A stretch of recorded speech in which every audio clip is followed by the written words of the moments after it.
What was that like for you in a sense that I can't speak for you? I see the optics, obviously watching the documentary, but a lot of things is what was that like?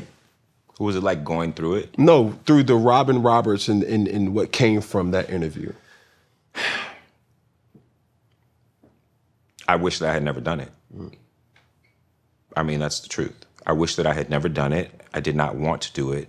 But at that time, we didn't know what we were walking into. Right. And I was so embarrassed. You know, here I am, what I perceive to be a strong Black man who just so happens to be gay. Yeah. I wanted to normalize what it was to be who and what I am. And I think that we were doing a good job. And look, no man wants to say out loud that he got beat up. It's just not the thing, right? And I think back on that time, you know, all of these things had happened. You know, the head of Fox PR had set it up, and you know, my mentor at the time, Lee Daniels, his publicist had become my crisis PR person. And it was all of these things that were just moving so fast. But the main feeling for me was, and looking back, I could see that there was this level of internalized homophobia that I had myself.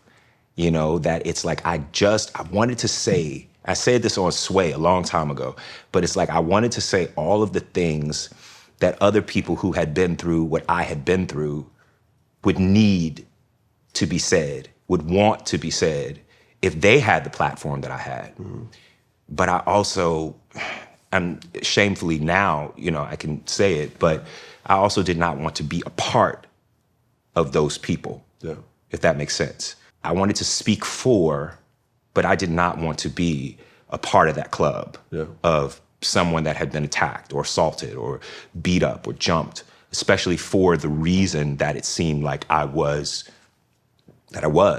So that's where the performative nature came in of, oh, he hit me, and then I hit his ass back. It's like, what is that? You know, of putting on to seem less weak. And that certainly comes from, you know, being young and, you know, hearing my pop say, you know, you better know how to fight. People gonna think you're a sissy, you know? So what does that say to be 36 years old at the time and have to say, yeah, and then go in front of a journalist that you love and you respect a great deal, had a great relationship with her, had worked with her on Empire. She interviewed Jamal, but did not want to talk to her about that. Not on those terms. Not on those terms. Having to go, I'm just like, why do I have to go out and tell people what happened to me? It happened to me. Like, why is that owed? You know, and then it became a thing of like all these organizations are calling. It was like, oh, can you do this PSA? Can you do that? And I remember writing to my good friend, Gina Belafonte, and being like, I promise you, I will be the leader that y'all want me to be and you need me to be, but I need some time. And then everything flipped. And it was like, I said it before, I'll say it again. It was like living in the Twilight Zone. And as much as I, you know, but then fast forward, I've talked about it in probably every way that you possibly can, yet somehow it ends up getting edited to be what the people that I talk to want it to be. So I think that at this point, I've kind of set into the fact that most people have made up their minds what they believe, either in support of me or against me. And either way, okay. Because at this point, my people know. My mother has always known. My siblings have always known. My love has always known. And the people that are closest to me, the Tarajis, the Megans, the Kentas, these are people that are my dear, dear, true friends. Taraji is not a co-star. She was my co-star, but that is my sister, you know? And so leaning into, again, my godmother, Deanna, she said this one time, she's like, you just gotta go where the love is. And I've just been trying to live with that. But there are so many rules that are put on us as little Black boys from the moment that we are born. And of course it's put on, I said this before, it's put on little Black girls too, but I grew up as a little Black boy into a little Black man into a Black man, you know?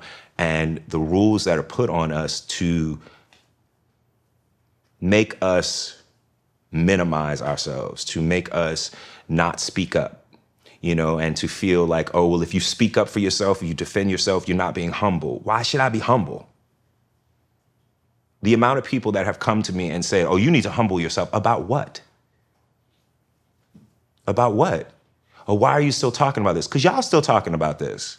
Why are you still defending yourself? Because you're still coming at me. What am I supposed to do? What am I supposed to do? This could have been a lot easier had I actually done this, because the way that it works is you admit it, you do this, you do that, you make a donation, you do that, whatever the fake Hollywood thing is that you do. But I don't know how to do that. Like, I am in this business is not in me. And so I don't operate in that same way of, and I think that that's also why sometimes it can come across as, well, what is he doing? Because this is real life. Like, I'm good at doing a fluff interview. We could joke around all day, but when we get down to the nitty gritty, I can't fuck around with y'all like that. No. Like, I can't joke and play about stuff that is really real, that's really happening in this world. Like, I want for people to understand this shit is real. Question everything. Question everything. Question why a police department has an entire PR department. Why would they need that? Just question things. And I'm not gonna sit here and tell people what to think or what to do. Respectfully, like, I've talked about it until I've been blue in the face. And so people are gonna do with what they do, but I have to, for myself, for my spirit, for my soul, and for my future life, for my future babies that I'm gonna have, I gotta move on. Yeah. Because it no longer serves me to continue down the road of, you did this, no I didn't, you did this, no I didn't. If you say that 2 + 2 is 93, bitch, it's 93. I really don't care. I really don't care. And again, I have deep, deep, deep love in my heart. I really do, for the people that love me and for the people that don't. But I can't sit here and continue to go around in circles hoping that somebody finally hears me.